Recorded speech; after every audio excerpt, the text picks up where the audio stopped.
Oi, gente, tudo bom? Hoje a nossa conversa aqui vai ser com uma professora muito especial, uma querida amiga, uma parceira de vários projetos, que é a professora Fernanda Osório, que é do Direito Penal. A professora Fernanda Osório é mestre em Ciências Criminais, é professora na Escola de Direito da PUC do Rio Grande do Sul, é advogada com uma atividade muito forte, com uma atuação grande aqui no estado do Rio Grande do Sul e fora do estado do Rio Grande do Sul também. E a nossa conversa hoje é para falar um pouquinho sobre a 9605 de 98, a Lei dos Crimes Ambientais. Né? Por que a nossa lei acabou ficando dando uma importância significativa e nos aproximando, né, com muita força, né, aproximando o direito ambiental do direito penal? Na Constituição de 88, quando a gente entra ali no artigo 225, nós introduzimos, e quase que numa maneira meio vanguardista, a responsabilidade pelo dano ambiental, pelo prejuízo ambiental, né, em três esferas. Né? Na esfera civil, na esfera administrativa e na esfera penal. E isso a gente fala quando eu tenho a responsabilização por, às vezes, uma única conduta, tendo a possibilidade de responder nessas três esferas diferentes ao mesmo tempo. Né? Uma situação concomitante. Por que o direito penal acabou ganhando um espaço de discussão significativo? Primeiro porque antes disso a gente só tinha uma relação de contravenção, e aí a gente passa a ter uma lei específica sobre isso. Depois a gente tem ali uma estrutura que surge sobre a responsabilidade penal da pessoa jurídica, que foi um ponto que deixou, num bom período ali, as pessoas até meio desconfortáveis, né? Como é que a gente lidar com isso dentro do direito penal? Como é que a gente se aproxima? A proteção ambiental é uma proteção, então, garantida como direito fundamental.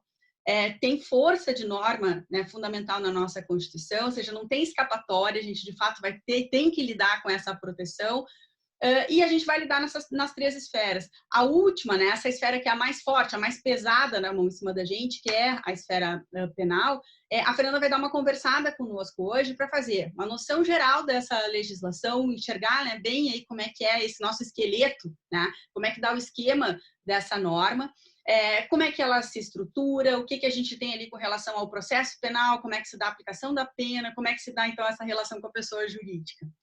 Então, Fê, fala para nós aí, vamos conversar um pouquinho sobre isso. Bom, Fernanda, inicialmente eu quero te agradecer pelo convite, tu sabe o quanto eu te admiro, quanto eu gosto de ti, e realmente é um prazer poder te encontrar virtualmente. A gente vem se encontrando nessa quarentena em outros espaços, né? E quero dizer que tem sido muito importante, considerando a grande amiga que tu és.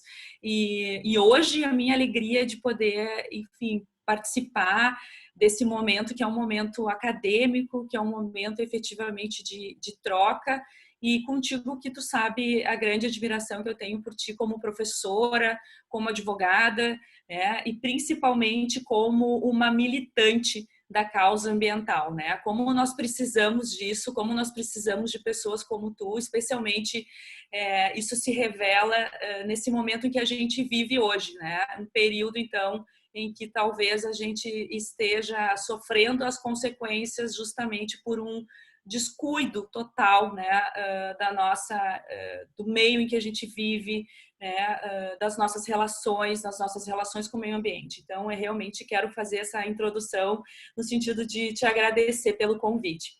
Então, De fato, aqui, né? Vou aproveitar, deixa só, porque de fato as pessoas também têm que saber que quando a gente se encontra assim virtualmente para esses momentos acadêmicos como esse, é um momento em que eu tenho que agradecer a participação, mais do que qualquer outra coisa, porque além de tudo, assim, a Fernanda é advogada, a Fernanda é professora de direito penal, a Fernanda é mãe do Martim, que precisa da cada vez mais agora dentro de casa, então além de tudo isso, ela também é professora primária, ela também é professora pré-primária, ela também é, né, recreação, exatamente, cozinheira, ela tá fazendo assim, então assim, tem que atender a família, o marido, a criança, né, numa estrutura totalmente diferente, né, que a gente não fica, não é como eu tenho dito aqui, né, a gente não está lidando com um EAD, um sistema online que a gente se organizou para, né, a gente também está tendo que se adaptar dentro desse cenário, tentando manter, né, os nossos critérios de normalidade, né, a nossa e o padrão sempre de qualidade que a gente sempre acostumar. nos exige, né, Fernanda? Exatamente.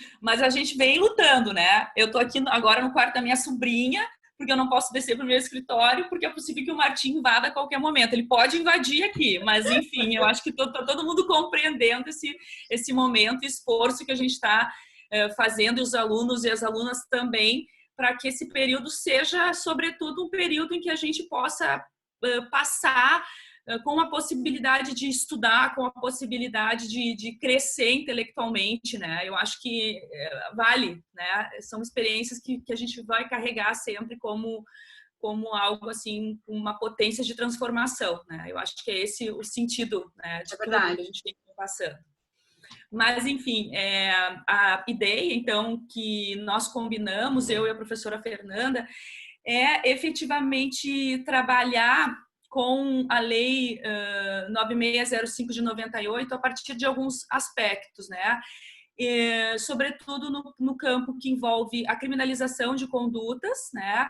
E as questões relativas ao direito penal, como é que o direito penal ele se aplica na lei dos crimes ambientais e o próprio processo penal, inclusive com as transformações que nós tivemos, que foram bastante significativas a partir, então, da segunda quinzena de dezembro de 2019, com a aprovação, enfim, daquele pacote de reformas na legislação. Mas o que a lei ambiental nos apresenta para a questão penal de mais importante é justamente a criminalização ou a responsabilidade penal da pessoa jurídica, né? Então, na esfera ambiental, a esfera ambiental apresenta para nós a única possibilidade de criminalização da pessoa jurídica sob o aspecto penal. E isso é bastante significativo, né? Como a Fernanda mencionou, num primeiro momento, pós-Constituição Federal de 88, que efetivamente consagrou, né, lá no artigo 225, então, a possibilidade de responsabilização criminal da pessoa jurídica, os penalistas, os processualistas ficaram batendo cabeça durante muito tempo, né? Por que nós ficamos batendo cabeça durante muito tempo?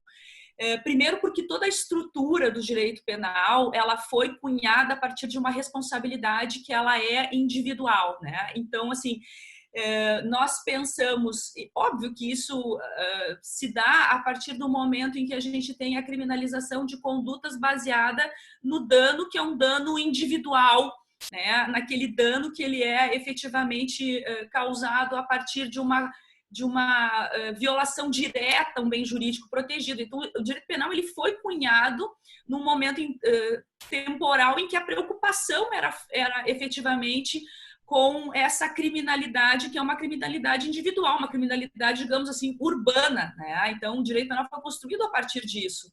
Então, vocês sabem que quando a gente pensa, né, em crime, quando a gente pensa em aplicação de uma legislação penal, a gente parte do princípio de uma conduta, primeiro, conduta humana, né? Conduta humana voltada a uma finalidade negativa, e essa conduta humana ela tem que ser, ela precisa ser ilícita, então tu tá trabalhando com uma conduta ilícita e uma conduta culpável. Aí tu entra dentro da culpabilidade, efetivamente a potencial consciência da ilicitude do indivíduo.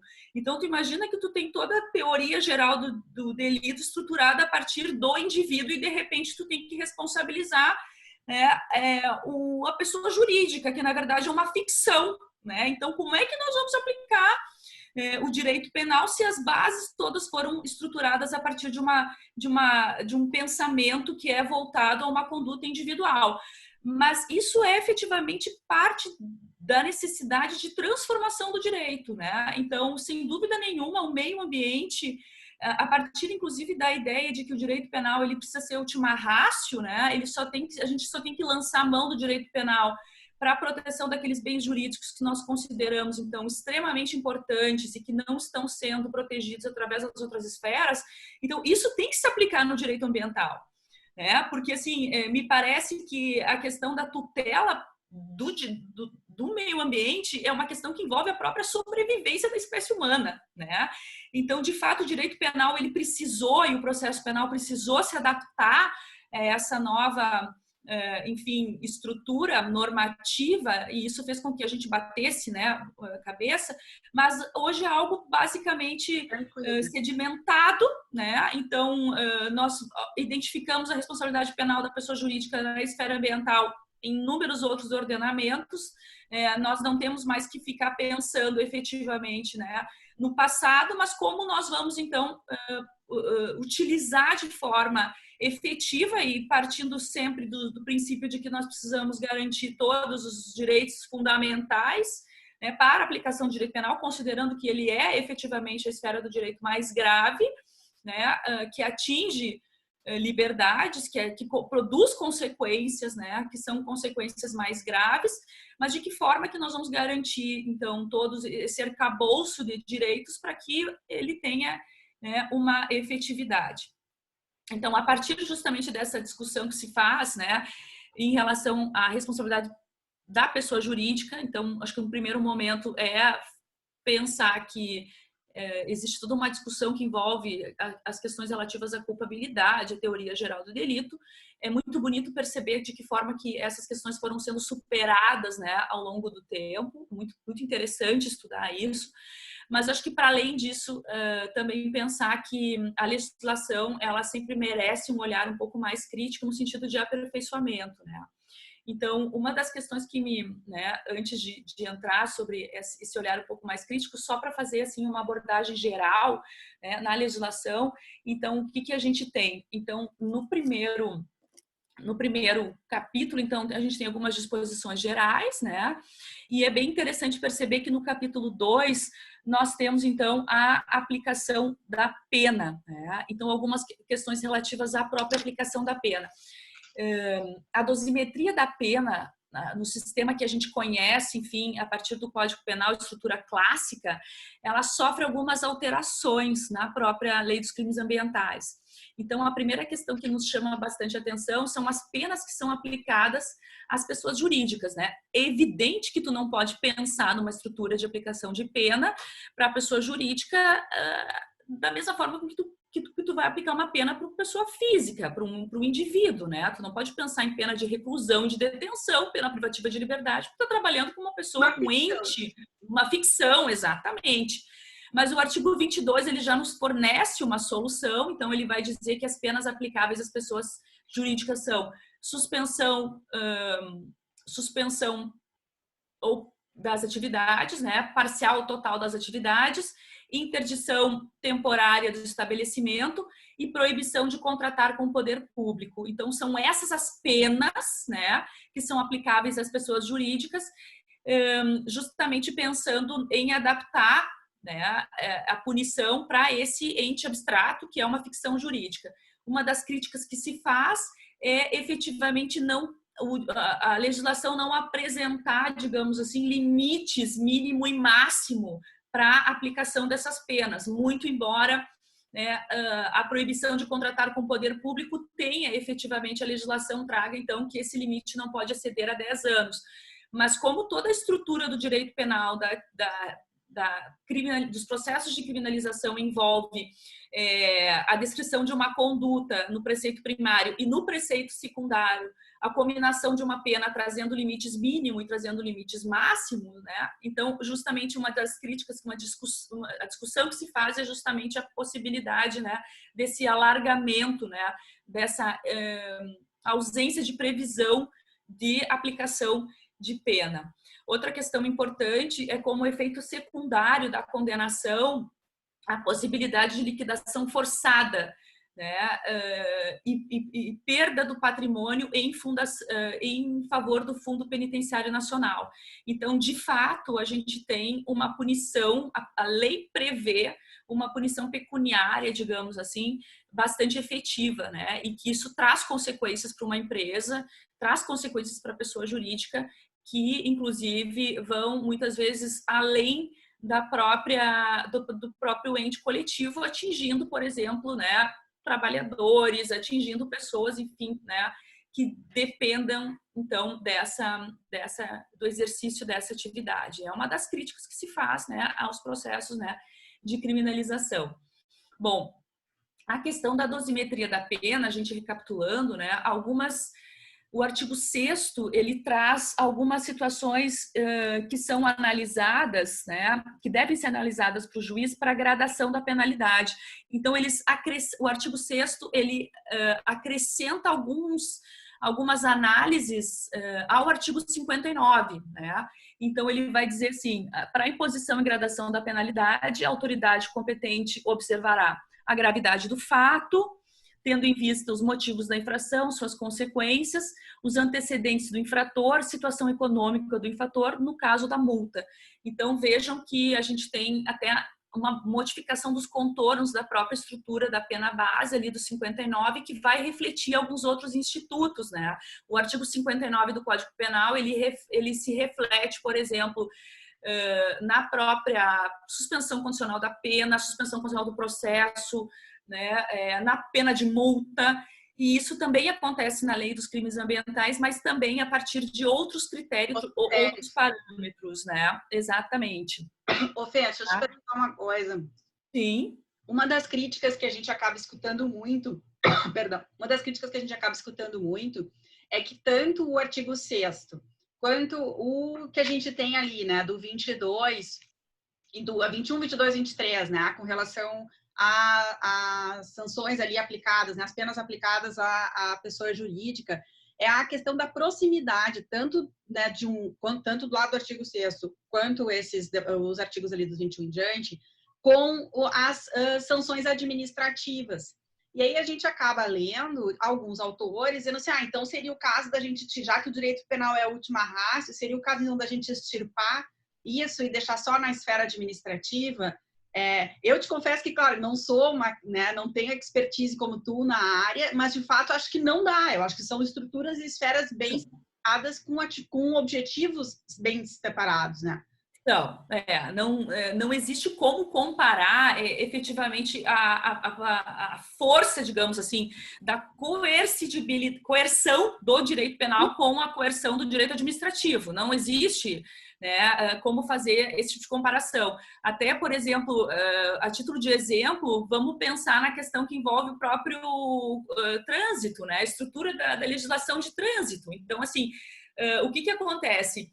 Por exemplo, a gente sabe que não pode sair dirigindo, né, um veículo automotor sob influência de álcool. Nós todos sabemos disso. E nós também sabemos que se a gente nós somos parados, então, numa blitz e a gente soprar o bafômetro, né, nós vamos ter duas consequências. Nós vamos ter uma punição, né, a pena de multa administrativa.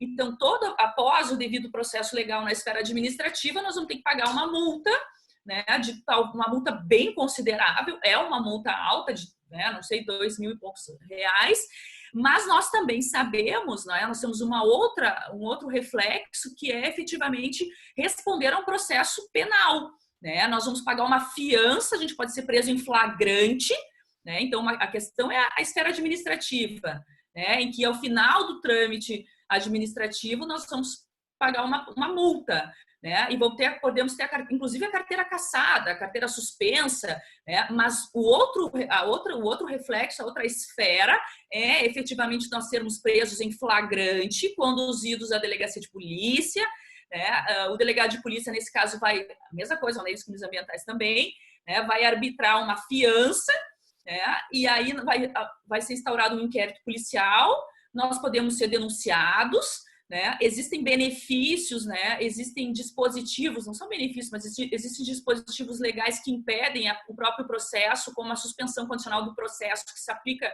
também na esfera ambiental. Sim, né? Existem, mas a coerção do processo penal e do direito penal, enfim, sobre a conduta, ela é muito mais forte, ela é muito maior. Fico feliz em ouvir. Exatamente, assim, de fato, não são duas esferas que têm uma força, digamos assim, bastante distintas, né? Então, se a gente pensar efetivamente que a gente tem que trabalhar com a ideia de direito penal última ratio, né? Então, de fato, o meio ambiente, a tutela do meio ambiente é importante para nós, né? Então, a ponto de nós nos valermos do direito ambiental, eu acho que essa é a questão do direito penal, né? Eu acho que é essa a questão que se tem que fazer. E aí, nesse ponto, eu sou obrigada a concordar contigo, porque eu percebo efetivamente que existe uma coerção muito maior. Maior. Né? De fato, muito embora, eu acho que é aí que eu queria conversar contigo também, muito embora exista essa lei, de certa forma, ela é um pouco ambígua, porque ainda que ela diga assim, bom, então, ainda que a Constituição Federal reconheça a necessidade da tutela penal do meio ambiente, com o qual eu concordo, ela, de certa forma, ela afrouxa, né, o tratamento penal, exatamente, ela afrouxa, né? Então, por exemplo, observa ali o que diz, né, a possibilidade de aplicação da própria suspensão condicional do processo, tá? A própria suspensão condicional do processo. Então, o que a lei vai dizer? A suspensão condicional está no artigo 28 da Lei dos Crimes Ambientais. Então, vai dizer assim, ó, as disposições do artigo 89 da Lei 9.099 aplicam-se aos crimes de menor potencial ofensivo definidos nesta lei com as seguintes modificações. Então, perceba que assim, esse artigo 28, ele traz uma confusão aqui, que é uma confusão que envolve uma terminologia que é a aplicação da suspensão condicional do processo às infrações de menor potencial ofensivo. Isso não acontece na Lei 9.099 de 95. Por quê? Porque o artigo 89, ele vai dizer assim, é possível a suspensão condicional do processo quando o crime imputado tiver a pena mínima inferior a 1 ano. Então, o critério para aplicação da suspensão condicional do processo na Lei 9.099 de 95 é a pena mínima e não o conceito de infração de menor potencial ofensivo, né? Porque o conceito de infração de menor potencial ofensivo a gente extrai a partir da pena máxima, igual ou inferior a 2 anos, combinados ou não com multa, né? Então, perceba que, assim, isso já é uma questão efetivamente superada, mas veja que o artigo 28, ele diz que a suspensão condicional do processo vai, então, ser aplicada, né, a infração de menor potencial ofensivo. Então, aqui tu tem uma imprecisão. A gente sabe que, na verdade, tu tem que levar em conta a pena mínima e não a pena máxima, né? Então, aqui é uma imprecisão técnica que torna a lei um pouco ambígua, porque aqui ela agrava a situação, enfim, da pessoa que pratica um crime ambiental, mas em outras situações ela afrouxa. Né? Então, a gente também pode perceber o artigo 7º, né, que é a substituição da pena privativa de liberdade por pena restritiva de direitos. Né? Quando o crime se o crime for culposo ou for aplicada a pena privativa de liberdade inferior a 4 anos. Né? Então, aqui também tu tem um agravamento em relação à lei dos crimes ambientais e ao Código Penal, porque no Código Penal, então, a substituição da pena privativa de liberdade por restritiva de direitos vai acontecer se a pena não for superior a 4, né? Então, tu tem aqui primeiro na lei, a pena privativa de liberdade inferior a 4. O que é inferior a 4? Menos 3, né? Me parece. E ainda no artigo 44, não superior a 4. Né? Então, tu tem aqui algumas questões que são bem interessantes de a gente trabalhar. Tá? Outra questão também que me parece importante discutir é, efetivamente, o novo acordo de não persecução penal também. Né? Então, o acordo de não persecução penal que a gente tem agora na legislação processual penal também precisa ser aplicado na lei dos crimes ambientais. Muito embora a gente tenha a questão que a própria legislação traz, que é a necessidade sempre, né, ou na grande maioria das vezes, de ressarcimento do dano ambiental. Ressarcimento do dano ambiental. E o acordo de não persecução penal obriga também que o investigado ele confesse, tá, o crime. E isso pode, né, essa necessidade de confissão na esfera penal pode trazer consequências na esfera administrativa no momento em que ele efetivamente, para que ele possa fazer o acordo, ele é obrigado a confessar. Né? Então, ele, de certa forma, as consequências patrimoniais, né, para a pessoa jurídica, elas se tornam consequências muito significativas, né? Porque ele abre mão justamente do exercício de defesa, tá? Então, outra questão também que eu acho que é interessante de discutir é justamente a questão que envolve a ideia de dupla imputação para que a pessoa jurídica seja denunciada por um determinado crime ambiental. Então, até 2013, me parece, os tribunais superiores, eles tinham o entendimento de que a responsabilidade penal da pessoa jurídica, ela só poderia acontecer se houvesse, então, a imputação da pessoa física de uma forma concomitante. Então, a denúncia de um processo criminal, ela só poderia ser recebida se ela fosse efetivamente feita contra a pessoa jurídica e contra a pessoa física, né? O que a gente chama de dupla, então, sistema de dupla imputação. A necessidade de apuração e indicação do indivíduo, né? A pessoa física, para que houvesse, de fato, a responsabilidade penal da pessoa jurídica. Esse sistema da dupla imputação já foi abandonado desde 2013, e hoje se admite sim a responsabilidade, se admite sim que o desenvolvimento de um processo criminal tão somente contra a pessoa jurídica, né? Desde que seja, enfim, desde que haja a individualização, né, da conduta, desde que haja de fato a necessidade de comprovação de que a pessoa jurídica efetivamente, né, ela sofreu um benefício, né, com aquela conduta, e que efetivamente aquele crime, enfim, pode ser imputado àquela empresa, aquele ente. Até, desculpa te interromper de novo, né? Mas até uma das coisas que a gente acaba ouvindo bastante, e os alunos questionam e tal, é aquela coisa da notícia do jornal, né?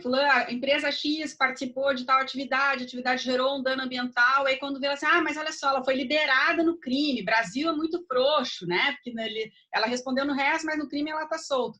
Então, de repente, é importante entender que não é sempre, em todos os casos, que uma empresa que estiver envolvida num dano ambiental, que vai ser ali admitida a imputação penal.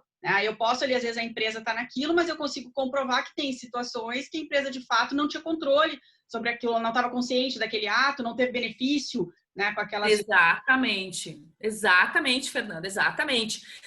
Sempre a responsabilidade penal, seja da pessoa física ou da pessoa jurídica, exige, obviamente, assim, a demonstração no mínimo de justa causa, né? Então, tu tem que ter ali a comprovação, efetivamente, a indicação da autoria, tu tem que ter efetivamente a indicação da materialidade, da existência do crime, de que forma que ela se beneficiou, de que forma que a empresa estava ciente, né? Ou se foi algo que aquele dano ambiental, aquela conduta foi praticada de forma autônoma por um gestor ou por um funcionário, o ente coletivo não pode ser responsabilizado.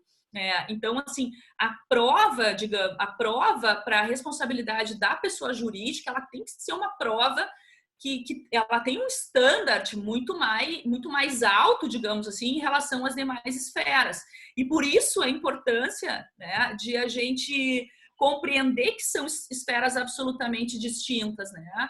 Então, às vezes, a gente identifica, assim, denúncias que são abusivas, a gente identifica, assim, inquéritos policiais instaurados, que são inquéritos policiais que não têm indícios de autoria, que são absolutamente frágeis, e que aí, por isso, a gente tem que, como eu disse, a gente sempre tem que pensar que também para o ente coletivo, também para a pessoa jurídica, é necessário que se reconheça todo o arcabouço de direitos, né? Todo o arcabouço, enfim, de critérios de responsabilização que não podem ser flexibilizados porque a gente está trabalhando com uma pessoa jurídica e não com uma pessoa física, né?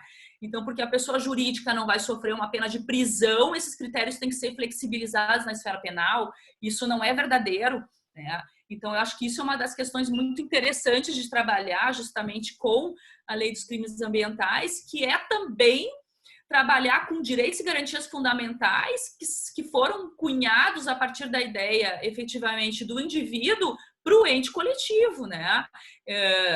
Para a pessoa jurídica. E como isso é importante, porque, como eu disse, né, qual é o custo, digamos assim, social de uma determinada empresa se ver como ré num processo criminal? Qual é o custo social para ela? Né? Qual é o impacto? As penas são duras, né? As penas são duras, e a repercussão, exatamente, acho que uma das questões que tu trouxeste, Fernanda, que é bem importante, a repercussão de uma notícia para uma empresa, né, de que ela foi autuada em flagrante, de que ela vai ser responsabilizada criminalmente, né? Então, ainda, qual é o impacto disso, né, para aquele ente coletivo?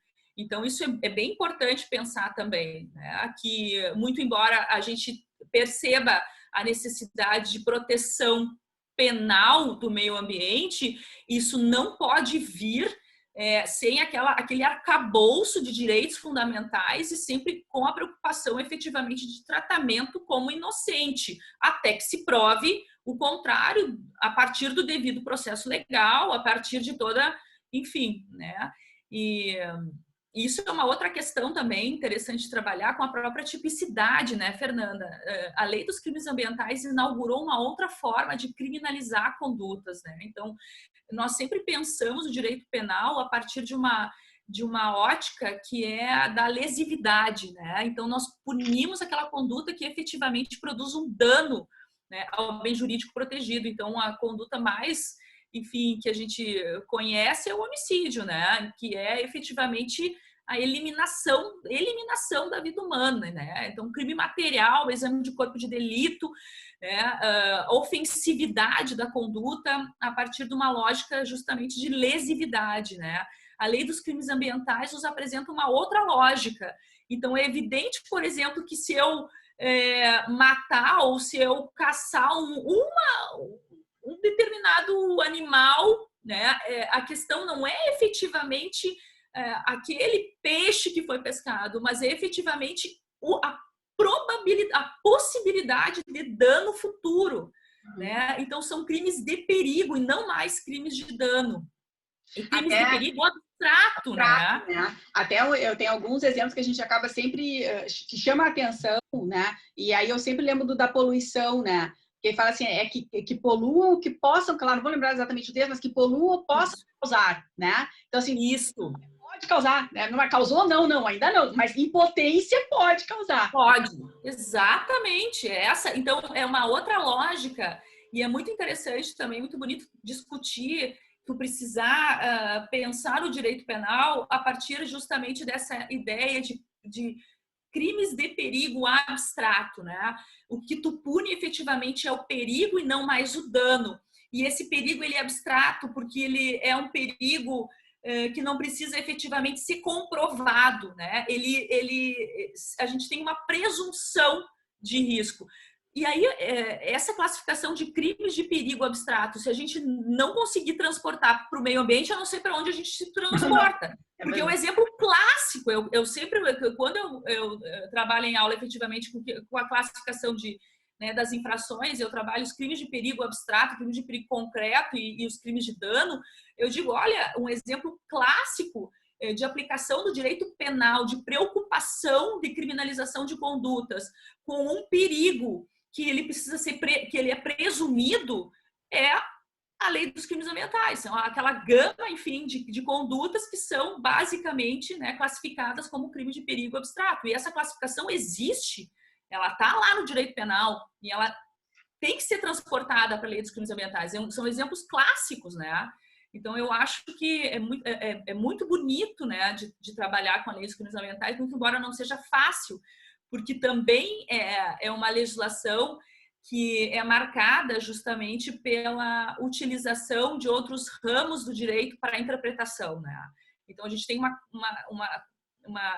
vários tipos penais que são considerados leis penais em branco e que a gente precisa de portarias, né? Nós precisamos de regulamentos, enfim, toda a regulamentação administrativa que envolve direito ambiental não é algo simples, é muito complexo, né, Fernanda? Então, efetivamente, assim, é um ramo do direito que traz uma complexidade, né, muito grande, assim.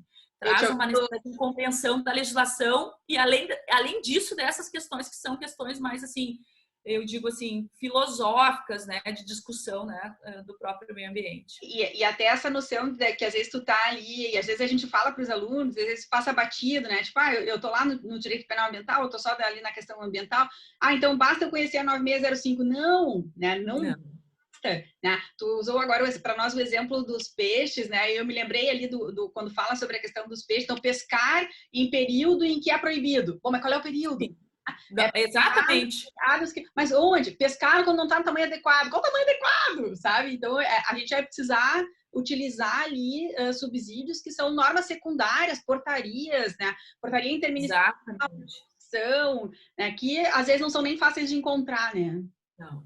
Exatamente, Fernanda. Exatamente. Não é nem fácil de encontrar, mas efetivamente, assim, eu penso que a construção, né, da nossa legislação, ela é uma legislação que se mostra assim contemporânea, avançada, muito embora, obviamente, que a gente precisa discutir e algumas coisas, né, são passíveis de crítica, mas de uma forma geral me parece que ela é adequada aos fins, né, que ela se propõe, que é efetivamente a proteção, né, do meio ambiente, né? Isso já em 98, talvez a gente tenha que efetivamente rever, sem dúvida nenhuma, né? Eu acho que quanto mais a sociedade ela vai se tornando cada vez mais complexa, né? As nossas relações, a nossa forma, enfim, de exploração do meio ambiente, da nossa, eu acho que isso exige cada vez, né, um repensar da própria legislação,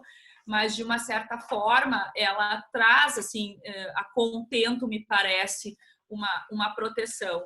Até porque toda vez que a gente se vale do direito penal, ele traz consigo essa carga de reprovação, que é uma carga de reprovação bastante complexa, assim, e bastante incisiva, né? Bem forte. Sabe que eu estava aqui pensando, viu, te ouvindo falar, e é uma alegria, né, quando a gente escuta falar assim, alguém, né, com arcabouço teórico como o teu. O direito ambiental está precisando de publicações na área do direito penal ambiental. Pois é, né, Fernanda? Acho que nós precisamos pegar exatamente, os alunos precisam trabalhar muito mais, né? O trabalho de conclusão de curso nos permite, né, Fernanda, inclusive a gente pensar em usar toda essa quantidade de pesquisa que eles são capazes de produzir e começar, de repente, até levar essas questões para essas revistas, né? Eu vivo incentivando os meus alunos a fazer isso, porque a gente tem trabalhos de uma qualidade absurda, né? Impressionante. E a gente tem alunos que são muito dedicados e muito capazes, né? Então, até para a gente começar a pensar, agora a Lívia me pediu algumas sugestões de trabalho de conclusão de curso, de temas, né? E, sem dúvida nenhuma, o direito ambiental é um dos temas sobre a ótica penal, mas não só trabalhando com aquela questão que, para mim, já é superada, que é efetivamente a crítica, né, da responsabilidade penal da pessoa jurídica a partir dessa dogmática, que é uma dogmática tradicional, mas outras questões, né, que envolvem, enfim, além dos crimes ambientais, né? Até o estudo de casos concretos, né, é bem interessante, porque quando a gente identifica, quando a gente vai estudar um determinado tipo penal na legislação, ele é diferente de tu perceber a incidência dele naquele caso concreto, né? Então, quais são as repercussões, digamos assim, processuais, né, em virtude da incidência daquela conduta? Quais são as legislações que são aplicáveis para que a gente consiga efetivamente fazer com que esse tipo penal incida, as portarias, as regulamentações, né? Quais são as consequências administrativas dessa responsabilização penal, né? Quais são as outras esferas do direito que se imbricam aí, né, a partir da constatação dessa infração, né? Então, o estudo de caso também é muito legal de fazer, é muito interessante. Por isso que quando eu trabalho com lei dos crimes ambientais, é bem interessante trabalhar com casos pontuais, concretos, né? Porque aí tu tem uma dimensão da complexidade, então, dessa legislação. Eu acho que esse teu último ponto é um ponto bem especial para nós no direito, fazendo ali para a gente uma meia-culpa, né? Até porque a gente também foi educada para pesquisa de uma outra maneira e foi se dando conta que tinha que mudar, né? tem que ser cada vez mais empírico, né? A gente tem que ter estudo de casuística, a gente tem que fazer observatório de decisão, a gente tem que olhar, porque a vida está ali na lei, mas o mundo está acontecendo em outras localidades. O direito não pode estar à parte disso, né? Ele tem... Exatamente. E o direito, ele efetivamente ele se materializa, né, nesses casos concretos. Então, eu acho que isso é importante também a gente estudar, né? Então, de que forma, qual é o impacto, né? E quais são as repercussões dessa incidência, né, para aquela situação concreta, até para que a gente possa, enfim, a partir da experiência, a partir desse método, né, que é muito mais empírico, poder justamente pensar em como é que é possível aperfeiçoar, né? Então, e também a legislação, ela é também aquilo que o juiz aplica, aquilo que o promotor também considera e aquilo que o advogado diz que não é o que deveria ser, né? Então, eu acho que essa interpretação também a gente precisa discutir, precisa analisar.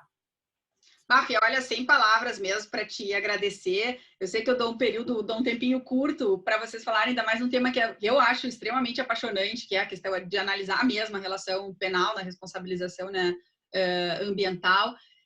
Fiquei com vontade depois, num outro momento, quem sabe a gente explorar mesmo as questões processuais, né, porque são questões bem típicas da área. Eu acho que sim, Fernanda. Depois, mais adiante, a gente pode pensar em, de repente, fazer um estudo de caso concreto, né? Então, a gente pega uma determinada situação, tu trabalha com, né, com as outras esferas, né? E eu trabalho com a questão penal, explico, né? Desde a denúncia, desde os benefícios, tudo que a gente pode pensar. Eu acho que isso aí seria bem interessante. Olha, uma bela ideia. A partir de um caso, faz ali, né, uma estrutura ali, né, faz uma dissecação ali, uma bissecção quase, né, da estrutura desse processo natural. Eu acho, sim, bem interessante. Acho que dá muito bem para fazer isso. Vamos fazer. Bora lá. Bah, olha só, sem palavras para te agradecer, mesmo. E aí, na verdade, uma fala como a tua mostra como, mesmo com toda a dificuldade, a gente consegue sim manter uma qualidade na fala, manter qualidade de conteúdo. A gente está todo mundo assim se esforçando bastante, que não é o que outro dia eu estava até brincando, né? A cabeça da gente continua a mesma, né? A gente pode estar se comunicando de uma maneira diferente, né? Mas o que está lá continua sendo a mesma coisa. Então, assim, sem palavras, muito obrigada mesmo. Acho que ficou aqui, para mim, eu anotei vários temas aqui que acho que a gente podia abordar, mas essa coisa da gente pegar um caso concreto ali, né? E a partir daquilo ali, destroçar ele, né, para enxergar as 3 responsabilidades e como isso está acontecendo, como se desenvolve, acaba sendo uma opção bem boa. Acho que a gente tem que pensar sério nisso mesmo. Também, eu acho que até eu tenho até um crime, já tenho até a situação. Fernanda, eu te agradeço, tu é uma professora, né, tu nos inspira. Quero te parabenizar pela iniciativa de estar proporcionando esses encontros, né? Então, muito obrigada, foi demais também. Eu vou aproveitar essa nossa conversa também para a minha aula de Direito Penal, Crimes em Espécie, então a gente vai trabalhar com a lei dos crimes ambientais. E, Fernanda, foi um privilégio, foi muito bom te ver, tá? Foi maravilhoso. Beijo. Tá? Tchau, pessoal. Prazer.